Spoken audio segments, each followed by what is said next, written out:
Well, I knew when I read the script, when I read those scenes, that I was jumping into that painful world where a mother needs to give up her son and make sure that he will survive, hoping he will survive, because she doesn't really know if he will, you know. So I knew it's going to be dramatic, and dramatic for actors is fun. It's a good thing, you know. You want to sink your teeth into something. So I was kind of in love with the way it was done, from birth to sending him away. There's like no breathing, you know. But I also thought it was interesting because the period with which Man of Steel was created was between two great wars. And so I kept thinking when I was on set about ladies, women who had kids and had to send their kids away to ensure that they'll survive. And that kept coming into my mind. And it wasn't something I came into that world with. I thought about Superman, fantasy, I thought about my own world, how would it feel? I didn't think about that. But it kept coming in, and I felt like I was connecting to some subconscious line with the creators in some ways, because I think that's where they came from. The immigrant trying to assimilate into this world. Yeah.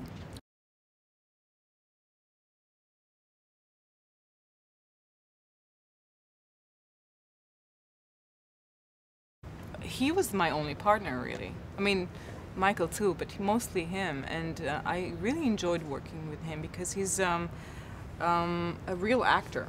You know, he's not a superstar in that sense. He comes to work with his glasses and the pages, and suddenly, you know, you see the working actor, and then suddenly he's transformed into something else.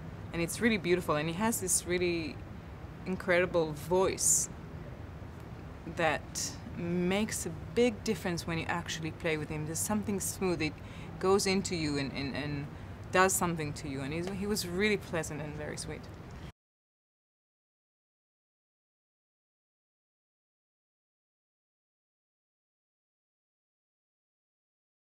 I think it's kind of awesome. I don't think nobody's seen Krypton to that extent, and I loved what they've done with the environment and the outfits and the whole creation of the world is interesting to me and fantastic, you know, and fits the world we live in, because we want to see more of that. I think we're kind of used now as an audience. I'm thinking, oh, I like fantasy. I like seeing that. I like the 3D aspect of it. It's fun.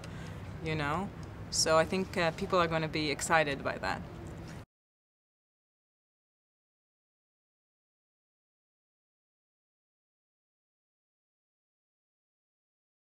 Massive. It was like diving into a whale. I kept thinking, oh, I'm inside a whale's body. It was like rounded and bony and echoey and brown, and there was literally almost no green screen for me, so it was so, you know, it was just there. You were there, and the clothing were heavy and thick, and the hair was big and thick. It was just heavy, and it was really well connected to the idea that I had that Krypton is a dying place where people had no choice, and kind of connected to David Goyer's idea that a person has a choice in this world to become the best person he can become. And in Krypton, you didn't have that choice, so I kind of like that heaviness and the brownness to this whole thing.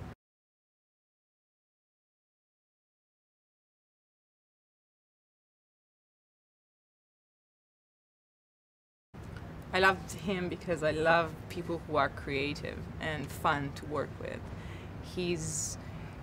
There's always a sense of fun to whatever, and the scenes we had were tough and heavy, but somehow with him it was easy, and I kept looking at his black notebook where he had all the drawings, and that kind of helped me see where he's headed with the ideas, because there were a bunch of things that I kind of thought, oh, how is that going to work?